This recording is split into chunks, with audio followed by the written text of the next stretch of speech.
qual o percentual da tua carteira hoje de investimento, esquece empresas, em relação aos investimentos, qual o percentual em Bitcoin? Perceba que se a gente tem essas partes separadas, né, 40 em renda fixa, 30 em ações, 20 lá fora, 10% acompanhando o IFIX, não dá para a Arca ganhar de todos os benchmarks ao mesmo tempo.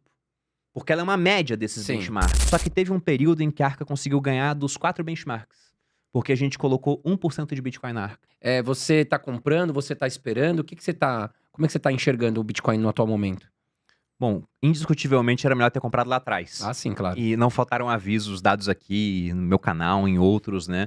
Sobre como era interessante você ter, nem que fosse 1% de Bitcoin no seu portfólio. E eu tenho até um exemplo interessante na nossa Previdência, na Arca. Porque a Previdência que a gente lançou no Grupo Primo, ela tem uma característica de ser uma média ponderada de benchmarks. O que eu quero dizer com isso, né? Ela tem parte investida em renda fixa, 40%, que vai basicamente acompanhar a renda fixa no Brasil, o CDI, né? Acompanhar barra ganhar por um pouquinho. Tem parte investida em ações, 30%. A missão é ganhar do Ibovespa. Mas não acho que vai ganhar dando o dobro. Vai ganhar por um pouquinho. Parte que acompanha o mercado americano, 20%, que é só acompanhar o S&P, a gente não tem pretensão de ganhar. Talvez até ganhe por um pouquinho, né? Devido à questão de aluguel das ações. E você tem parte que vai simplesmente acompanhar fundos imobiliários no Brasil. Então é isso. Perceba que se a gente tem essas partes separadas, né, 40 em renda fixa, 30 em ações, 20 lá fora, 10% acompanhando o IFIX, não dá para a Arca ganhar de todos os benchmarks ao mesmo tempo.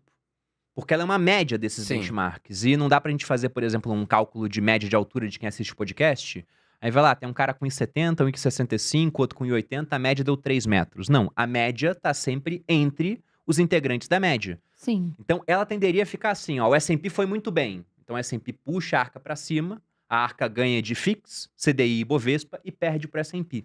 Só que teve um período em que a Arca conseguiu ganhar dos 4 benchmarks, porque a gente colocou 1% de Bitcoin na Arca. Caramba, e esse 1% fez diferença? Esse 1% fez diferença, porque a gente botou esse 1%, ele virou 2, vendeu uma parte, ele continuou subindo. Foi um ano que o Bitcoin subiu uns 150%. Meu Deus. E aí, por conta disso, ele ganhou de todos os benchmarks. Que loucura. Aí depois a gente teve que tirar, porque o banco administrador encrencou com a posição de Bitcoin, ETF, falou que não podia, etc.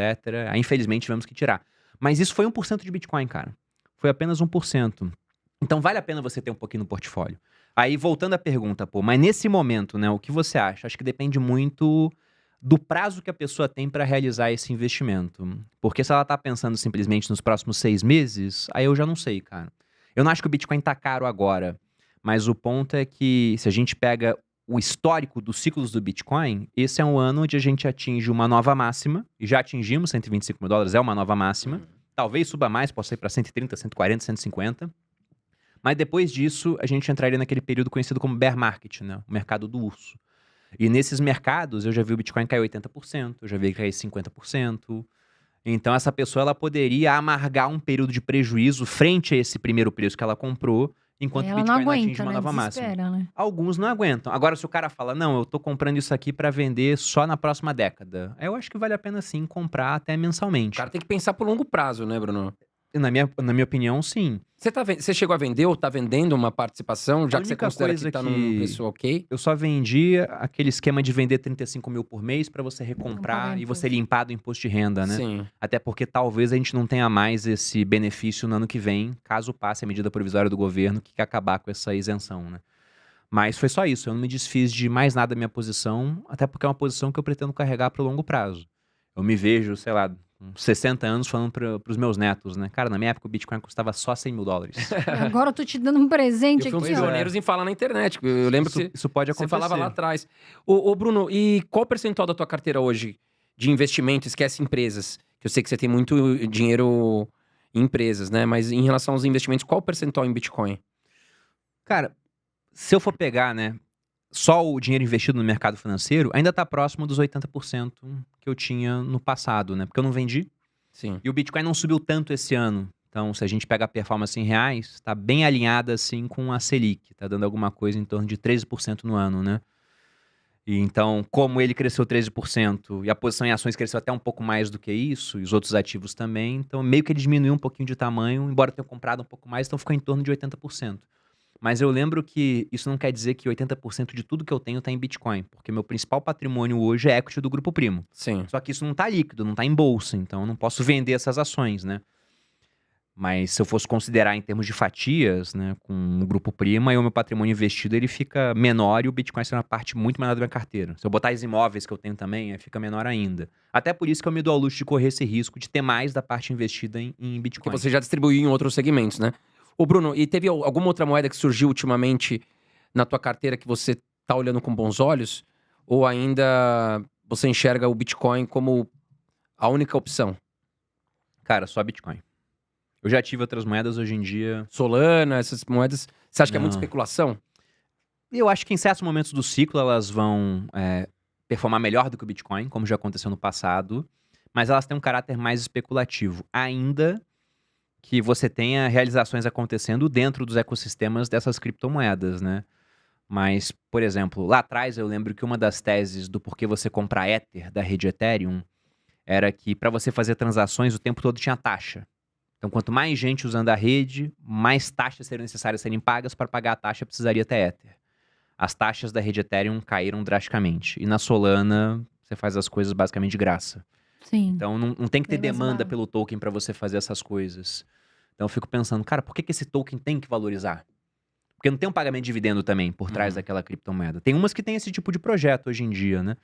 Mas, olhando isso, eu prefiro ter só Bitcoin. Até porque eu acho que o Bitcoin está entrando nesse ciclo onde deixou de ser só pessoa física para virar fundos institucionais, empresas e países. Pô, o ETF comprou Bitcoin pra caramba, mas as empresas compraram mais Bitcoins do que os ETFs. Então tem muita empresa hoje entesourando Bitcoin com foco no longo prazo. E talvez seja uma estratégia muito bem sucedida no futuro. Eu acredito Aqui no Brasil que a será. gente teve a Melius, eu acho, né? Que... Nós temos duas no Brasil. A gente tem a Melius, que tem hoje em torno de 605 Bitcoins, se eu não me engano. E agora entrou uma empresa chamada Orange. Não sei se vocês viram. Não conheço. Ela acabou de fazer um chamado IPO reverso, né? Simplesmente comprou uma empresa já listada em bolsa e vai passar a negociar. Foi hoje isso. Ah, eu não vi. É, Eu o não pessoal vi. que vai assistir o podcast depois já vai ver a empresa negociando. O ticker, se eu não me engano, é OBTC 3, né? E ele já tem 3.600 bitcoins. Pô, Ó, bastante, hein? BTC3. Então, eles A são... 120 mil dólares, Eles façam as contas aí. são... Pois é um valor de mercado bilionário. Eles são a maior treasury company na América Latina. Se você pega a lista das empresas que têm Bitcoin assim em reserva, eles seriam alguma coisa como a 25 a 26 no mundo. E negociando em bolsa, eles têm aquele benefício de poder emitir dívida a um custo mais baixo, eles podem fazer aumento de capital. Porque muita gente me pergunta assim, pô, legal, né? Tem empresas entesourando o Bitcoin. Mas por que eu vou comprar essa empresa e não vou comprar direto o Bitcoin? E pode existir vários motivos, né? O primeiro deles pode ser questão de valuation. Atualmente, enquanto a gente grava aqui o podcast, é mais barato comprar uma ação de Melius do que comprar Bitcoin. Porque se você pega a composição do preço de Melius, vou chutar números aqui, até porque vai mudar depois que a gente gravar esse podcast. Mas vamos dizer que a empresa vale uns 450 milhões.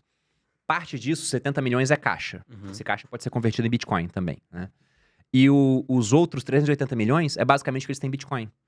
Então, ela está sendo avaliada, a empresa, que era o que existia há pouquíssimo tempo, com a questão do cashback, etc., que você pode gostar ou não do negócio, mas está sendo avaliada a zero. Zero. Então, você está comprando um monte de Bitcoin, está comprando 70 milhões em caixa e levando uma empresa que nos últimos 12 meses deu uns 50 milhões de lucro a preço zero. Aí tem que ver. Pô, esse é um caso óbvio de uma compra que você poderia fazer. Agora, a MicroStrategy, que agora chama só Strategy, né? O que é até interessante a mudança do nome, porque ela surgiu como uma empresa que vendia software. Por isso que era MicroStrategy. Aí virou agora só uma empresa que compra e entesoura Bitcoin. Então cortaram o Micro e deixaram só esse Strategy. É negociada a 1.4, se você conta toda a dívida que ela emitiu para comprar a cripto. Então você está comprando Bitcoin com ágio, né? Em vez de comprar a empresa, você poderia comprar Bitcoin, você levaria mais Bitcoin. Mas o ponto é que ao longo do tempo essa empresa compra mais Bitcoin. Então aquela ação que você comprou, tinha um tanto de Bitcoin para ela, o número de Bitcoins aumentou por ação. Tudo bem que emitiram dívida para isso, mas tem muita dívida que eles emitiram a custo zero. Aí depois começaram a subir os juros das dívidas. Mas, para muita gente é atrativo ainda. Eu já acho que é um case menos atrativo porque é grande demais. Já estão com mais de 600 mil Bitcoins. Então é muito difícil dobrar a quantidade de Bitcoin. Mas uma Melius que tem 600 é relativamente fácil dobrar. Uma Orange que tem 3.600 é relativamente fácil dobrar, apesar de ser bem maior que Melius, porque ainda é pouca coisa. Então esse é o ponto. Você pode estar comprando uma empresa que ela sozinha vai estar comprando mais Bitcoin e valorizando sua posição ao longo do tempo. Sem falar também que muitos fundos de ação aqui no Brasil, eles não podem comprar Bitcoin porque não é o objetivo deles. Investir o dinheiro em empresa. Pode deixar parte em caixa, etc., mas tem que comprar em empresa. E aí comprar Bitcoin não dá, porque não está autorizado na norma do fundo. Agora, se eles compram uma empresa que compra Bitcoin, então eles conseguem se expor a essa valorização sem ter que mudar a norma do fundo, que é difícil, tem que chamar a Assembleia de Cotista, ou lançar um fundo novo, que pode ser uma estratégia, mas a gente não está num momento muito bom de captação dos fundos, né? A renda fixa afugenta o investidor. Então essa empresa ela pode operar com esse ágio por conta disso. Esse prêmio de liquidez, esse prêmio porque ela está listada em bolsa, né? Então é mais fácil você obter condições de emitir dívida para comprar mais Bitcoin. Vamos supor que você emita uma dívida que cresce 15% ao ano. Uhum. Só que o Bitcoin valorizou nos últimos 10 anos mais de 70% ao ano na média. Então é um trato muito bom, né? Você adquirir dinheiro por 15 e poder comprar alguma coisa que sobe 70.